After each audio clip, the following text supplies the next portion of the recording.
Welcome back to Navigating Early, Chapter 5. Early continued writing numbers on the chalkboard as he told his story of Pi. But the talk of stars had taken me back to the one place I didn't want to be, the creek near our house, with the late afternoon sun dancing on the water, after the survival outing. "Come on, Jackie," Mom had said, trying to perk me up. "Let's skip some rocks. See if you can get 4 skips with one." "I might get lost," I grumbled. "Oh, you're just a bit out of sorts. You'll find your way next time." "Fat chance," I said. "I can name every constellation in the sky, but put a few clouds in the way and I get lost. A lot of good stargazing does." Mom tilted her head back and looked up at the sky. "Sounds to me like you're getting ahead of yourself, Jackie." "That's like expecting a young lady to do your laundry before you gaze into her pretty eyes." "I don't even do your laundry." No, she gazed into my pretty eyes, so I do the laundry. He does. I look at her confused. "You're jumping into the navigating part too soon. Maybe you should focus on the beauty of those stars up there apart from their function. Just take them in, admire them, stand in awe of them before you expect them to lead the way. Besides, who's to say that one group of stars belongs together and only together? Those stars up there are drawn to each other in lots of different ways. They're connected in unexpected ways, just like people. Who'd have thought your father and I would make a pair? Me, a farm girl from Kansas, and him, a Navy man from the East Coast." She smiled at the retelling, even though I'd heard the story from both of them over the years. My mom had met my dad in a chance encounter. He'd spent some time in California and was heading back east to finish his last 2 years at the Naval Academy when his train got held up for some repairs in my mom's hometown. He got off the train to stretch his legs just as my mother was delivering a cake to the Granby house to celebrate their new baby. My dad had said, "What's a fella got to do to get a cake like that?" "I guess you'd have to have a baby," my mother answered, grinning to beat the band, my dad would say. My dad smiled a smile that went into tomorrow, my mother would say, and that was the end of that, they both would say. He walked her down to the Granby farm, offering to carry the cake, missed his train, and they were married the next month. Wow, that's fast. That's fast. My dad put aside a military career, which didn't sit too well with his father, John Baker I, and lived the life of a farmer for the first 9 years of my life. Then Hitler started bombing England and the Japanese bombed Pearl Harbor, and all HE double hockey sticks broke loose. He joined the Navy and shipped out before Christmas that year. He left me in charge, giving me the navigator ring and saying, "Take good care of your mother." I didn't see him again until my mother died. "We're part of the same constellation, your father and I," Mom would say that day. "It's just not one you find in any textbook." "That's a nice story, Mom, but it's not exactly going to help me find my way out of the woods," I told her. "Sometimes it's best not to see your whole path laid out before you. Let life surprise you, Jackie. There are more stars out there than just the ones with names, and they're all beautiful." Listening to my mother was a lot like reading poetry. I had to stretch my mind to make sense of what she was trying to get across. And even when I did understand, sometimes I tried not to let on. Gradually, I realized that the click-clack of chalk had stopped and been filled with the white noise of the record player. Sitting on the floor with my back against a file cabinet, I must have nodded off. Looking up, that's okay, thank you. Looking up, I saw the chalkboard full of numbers streaming out from the original 3.14. The numbers Early had said were a mother and a father and their son Pi. Had I really heard this story or just dreamed it? Either way, it was a silly notion that these numbers told a story, and Early, the strangest of boys, was now sitting on his cot beside the record player, but instead of watching it spin, he was busy tying a rope into an elaborate knot. So engrossed in his work, it was as if the rope and its knots had also had a mesmerizing story to tell. "Sorry," I said, clearing my throat. "I must have dozed off." That's okay. Said Early, looking up. The next numbers aren't as good as the beginning. Pi just sails on the open seas a while before anything happens again. I don't think you'd like that part. Okay, I said. Well, thanks for the clothes. I better get back to the dorm. Early was too engrossed in his rope and knot making to notice me leave.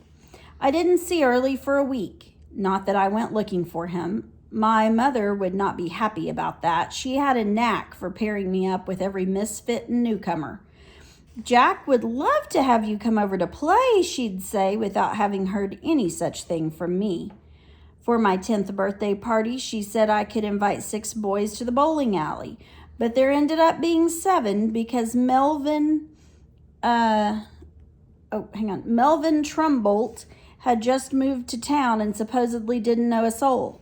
I fought her on that point as Melvin got in trouble the first day of school for flushing all the toilets in the boys' bathroom one after another, and I knew he was well acquainted with the principal. Do not try that at school.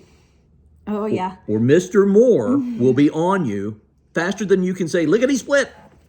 Mr. Moore would not be happy. But You've been warned. But she made me invite him anyway, and he turned out not to be so bad, especially when he gave up the name Melvin and started going by Flush. I got sucked into his antics a couple of times, but Mom could never get too mad, as she was the one who'd forced us into being friends. The point is, she wouldn't be too happy with me not inviting Early to join a table at lunch or play ball after school, but my mom wasn't here to watch over me. Besides, I was the new kid this time, and people weren't exactly banging on my door. Until about 5 o'clock one morning when someone was doing just that, banging loud and insistent. I was still coming out of a hard sleep when the pounding continued on the next door over and the next one. "Let's go, gentlemen, crew call," an adult voice boomed. I poked my head out the door. It was Mr. Blaine, the math teacher. It was a school day, but no one had said anything about 5 a.m. math class. He was dressed in gray sweatpants and a hooded sweatshirt with the Morton Hill crest on the front and the word crew underneath. Was he getting us all out of bed to be the kitchen crew or the latrine crew? Just then, Sam Feeney poked his bleary-eyed face out of his room. "Hey, what's all the racket about, Mr. Blaine?" "It's about rising to the challenge, Mr. Feeney. It's about discipline and strength. It's about working as a team." "Really?" Sam muttered. "'Cause by my clock, it's about 5 a.m., which is about an hour and a half before... Sorry, he's turning the page. Before my alarm's set to go off." He stretched and yawning said, "Which means I'm about to go back to bed." "Time waits for no man, Mr. Feeney. Suit up." Emerging from my dorm room in my own Morton Hill issued sweats, I finally clomped down the stairs. I made it out of the building and was the last one to catch up with the other 8th grade boys on their walk down the calm inlet called Wabanaki Bay, I think. Good enough. By the time we reached the water, the boats were all full with groups of 2 and 4 boys to a boat. Those sleek vessels had names painted on the sides like Torpedo and Jerry Runner and Spoiler.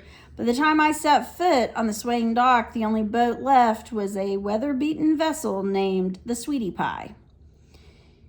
"All aboard, Mr. Baker." Mr. Blaine extended his hand with a flourish as if the Sweetie Pie were the flagship of a magnificent fleet of rowing vessels, and not the sorry, saggy swamp bucket it appeared to be.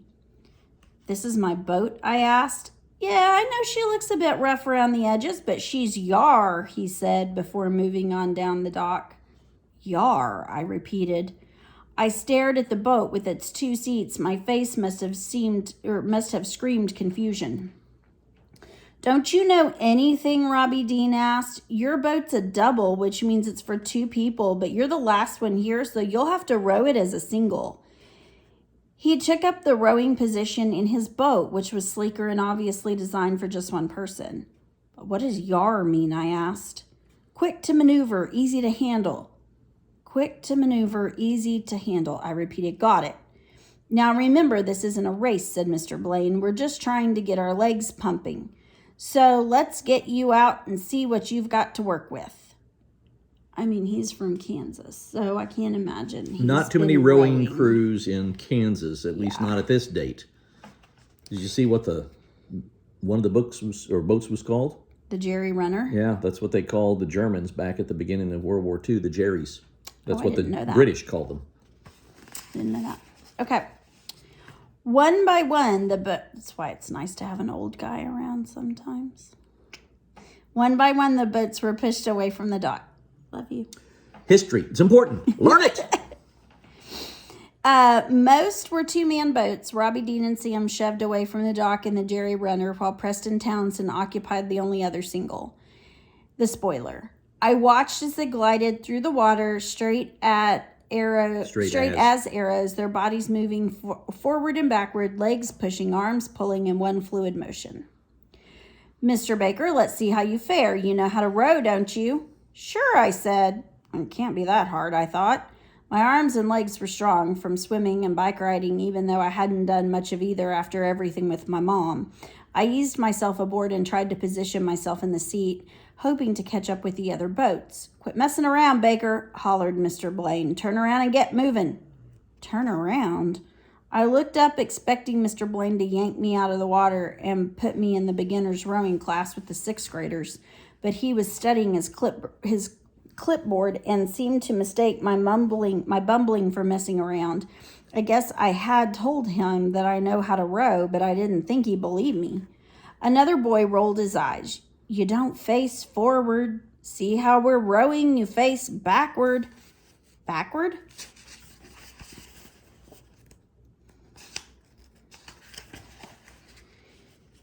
I turned around. This time my feet found their place, and I started rowing backward in a direction I couldn't see. Still, it was a big bay, nothing really to run into. I hunched forward as far as my body would reach and gave the oars a mighty heave.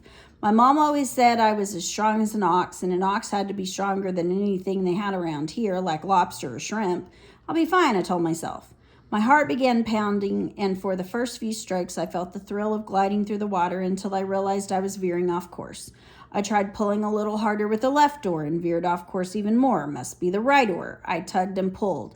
Yar, quick to maneuver. This boat isn't quick to do anything except go off in the wrong direction. Slowly I veered back toward the center of the bay. Uh-oh, too far the other way. And so it went. Too far this way, too far that way. I zigzagged back and forth across the bay. As I made a wide turn to head back, I saw that most of the boats had already arrived at the dock.